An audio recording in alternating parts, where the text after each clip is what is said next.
O grande problema é que os capítulos 5 e 6, e se você não compreender isso, você não será capaz de fazer uma boa interpretação textual. Os capítulos 5 e 6 da carta que Paulo escreveu às igrejas de Antioquia, da Pisídia, Listra, Icônio e Derbe, são reflexos e capítulos comportamentais.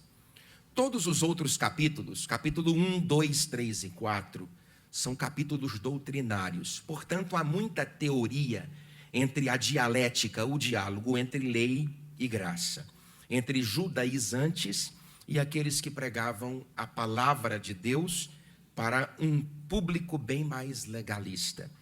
De modo que Paulo representa este grupo que pregava a palavra a um destinatário mais legalista, e o público que veio da comunidade de Jerusalém, bem como os da casa de Tiago, fazia a pregação para antinomistas. Por isso que tem esse debate sobre justificação por obras, mediante a lei, por meio da circuncisão, e justificação pela graça, por intermédio do sacrifício vicário de Cristo Jesus. Os judeus estavam acusando os gentios de que não havia fardo sobre eles. Aí Paulo usa o capítulo 5 e o capítulo 6 para dizer que Cristo seria internalizado, e uma vez Cristo internalizado, as obras do indivíduo em Cristo seriam obras de justificação. Ele separa isso em duas formas. Ele chama obras da carne e obras do Espírito. Por isso que você tem: andemos no Espírito, vivemos no Espírito e recebamos do Espírito o seu fruto com os seus gomos. Essas obras são categorizadas nessas duas frequências, carne e espírito, e Paulo deixa muito claro que há uma constante luta. Há uma constante luta, tanto é que a palavra que Paulo usa é a palavra milícia, que é a mesma terminologia do universo grego para representar um fronte de batalha. É uma luta constante da natureza caída com as implicações do espírito em mim. O espírito pende para Deus e a minha natureza pende para o mundo. Então, Paulo separou os pecados aqui de 4 formas. Quantas formas, irmãos? Pecados de natureza sexual, eu já falei, não vou repetir, que são os pecados de porneia, prostituição, impureza e lascívia. Pecados de natureza religiosa, que são os pecados de idolatria e feitiçaria. Pecados de ordem nos relacionamentos, inclusive um dos seguidores lá do meu canal no Instagram, esta semana, me questionou sobre a grande dificuldade de relacionamento dentro da igreja, e ele chegou a dizer que está próximo de esvair-se com tantas dificuldades relacionais dentro da igreja. O grande problema é que nós não compreendemos a Bíblia Sagrada. Grande parte das epístolas do apóstolo São Paulo, por exemplo, Romanos, Coríntios, Gálatas, Efésios, Filipenses, Colossenses, Timóteo, Tito, Filemão. Paulo, a própria epístola aos Hebreus, no primeiro século da era cristã, foi anexada ao cânon do Novo Testamento como sendo de autoria do apóstolo Paulo. Se for assim, são 14 que Paulo escreveu. Mas não são as 14 que são doutrinárias, são muito menos textos doutrinários do que propriamente textos relacionais. A Bíblia trata muito mais de relacionamento do que propriamente de doutrina. Tanto é que no Decálogo, você tem 10 logos palavras, no Decálogo de Moisés você tem 6 mandamentos de fora e 4 mandamentos de dentro. Os mandamentos de dentro, aquilo que eu faço para com Deus. Os mandamentos de fora, aquilo que eu faço com o meu próximo.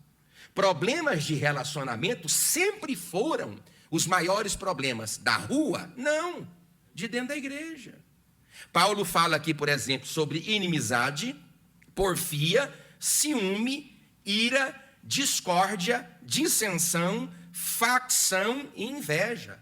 Veja que na lista categorizada por Paulo como sendo frutos da carne, os problemas relacionados a relacionamento dentro da igreja são muito maiores do que problemas de pecados sexuais, de problemas de ordem religiosa e problemas de ordem de domínio próprio.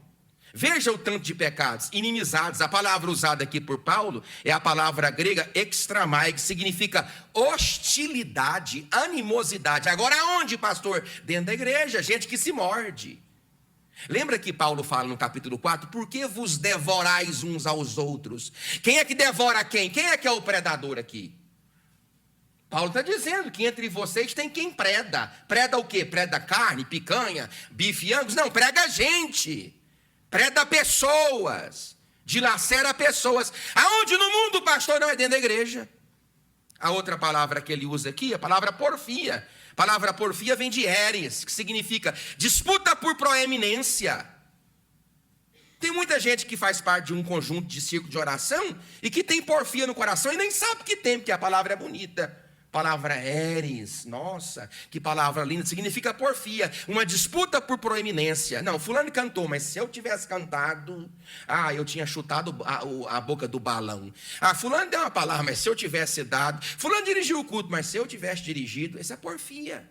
Aonde é que tem, pastor? No Coliseu Romano? Não, é dentro da igreja. Ele está falando dentro da igreja. O outro pecado que ele trata aqui, o pecado de ira. A palavra ira aqui que significa tumoi.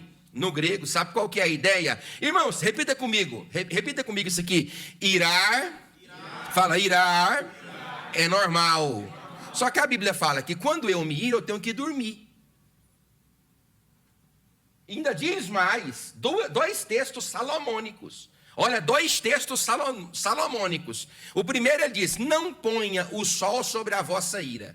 Você pode irar, irmão, o dia todo, desde que você deixe de se irar até anoitecer. Pergunta para mim, por quê? Para não calcificar no seu coração e você herdar uma doença psicossomática por causa de um sentimento que deve ser passageiro, não permanente. Dorme irado com a sua esposa para tu ver. Eu não sei o que é dormir separado da minha mulher. Nunca fiz isso na minha vida. Dorme irado aí com o seu marido. Dorme uma semana para você ver. Tu vai arrumar um tumor na sua cabeça. Na cabeça não, no estômago. Você precisa entrar em conciliação com seu irmão.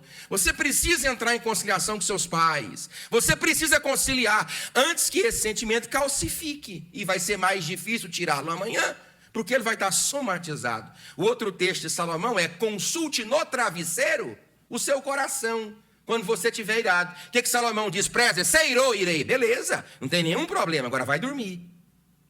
Consulte até que ponto essa ira tem justificativas indubitáveis, inquestionáveis para permanecer no seu coração. Porque a ira vai dominar a sua... Repita comigo, irmãos. Nenhuma decisão, fala, nenhuma decisão deve ser tomada com base na ira. Nenhuma, é fria.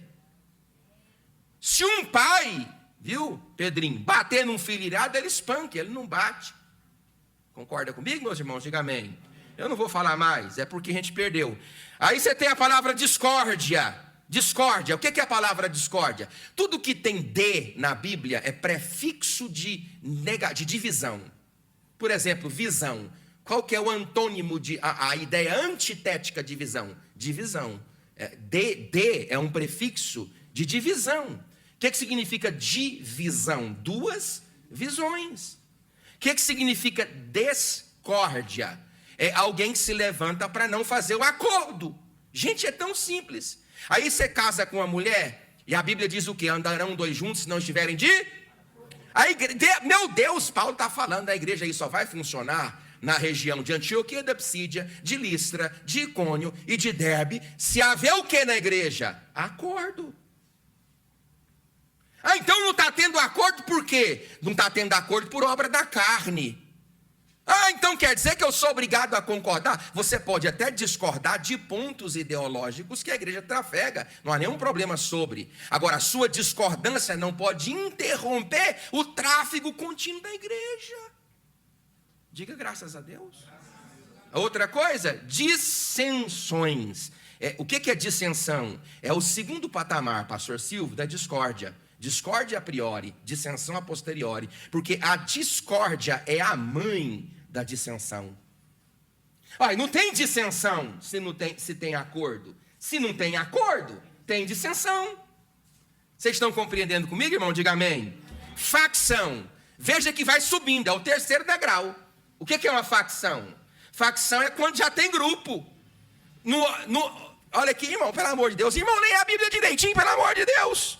Está tudo aqui na Bíblia. Primeiro é uma discórdia, uma dissensão, uma facção. Você tem uma grande empresa, aí surge discórdia entre os funcionários. Aí a discórdia é colocada em xeque, vira uma dissensão. O próximo passo é uma facção. Está a empresa dividida. Um grupo concorda com A, outro grupo concorda com B. Paulo está dizendo, se vocês não consertarem o vosso entendimento acerca do que precisa ser feito na igreja, vai se criar grupos dentro dela. E ela não vai romper. Repita comigo, irmãos, tudo isso é obra catinguda. É da carne, tudo isso é da carne. Inveja, veja o quarto degrau. Inveja. Por que significa a palavra inveja? É invidere ou invidere. Aí eu sou péssimo de latim, eu não sei se é invidere ou invidere. Mas é um sufixo de negação. Sabe o que significa inveja? No grosso, não ver. O invejoso autêntico, ele prefere ser cego do que ter que contemplar o teu sucesso. Esse é o invejoso autêntico. Ele prefere não ver se aquilo que ele precisa ver foi a sua realização. Ele prefere não ver. Perguntaram para Salomão sobre o ódio, sobre a inveja. Ele não disse o que é inveja. Ele disse o que é o ódio. Ele disse o ódio é cruel e destruidor. A inveja é pior ainda. O que pode ser pior do que algo que é cruel e destrutivo? A inveja. Obra da carne. Bom, aí entre os pecados de domínio próprio, e ele coloca 2. Repita comigo, bebedices. Fala alto, irmão, bebedice. É a cachaçaiada, é o pé de cana. É o pé de cana.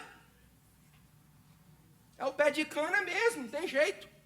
Pé de cana. Interessante que eu tenho que ser honesto com o texto. Pastor Prez Camargo precisa ser honesto com o texto. A ideia que reporta aqui, a partir da terminologia grega, traz indícios de que essa bebedice tem práticas de orgia sexual juntos. A palavra grega transmite essa ideia. Então, fica esse pontuado. A pessoa quer viver no êxtase o tempo todo. A outra palavra aqui, glutonarias, refere-se a uma busca desenfreada pelo prazer, que seja o prazer pela comida. Mas, bom, tudo isso é fruto da carne. E como é que funciona, pastor? Como é que se trata isso? Está aqui o julgamento dos que vivem na carne. A respeito dos quais vos declaro, como já outrora vos preveni, que não herdarão o reino de Deus os que tais coisas praticam. Irmão, você está ouvindo o pastor? Diga amém.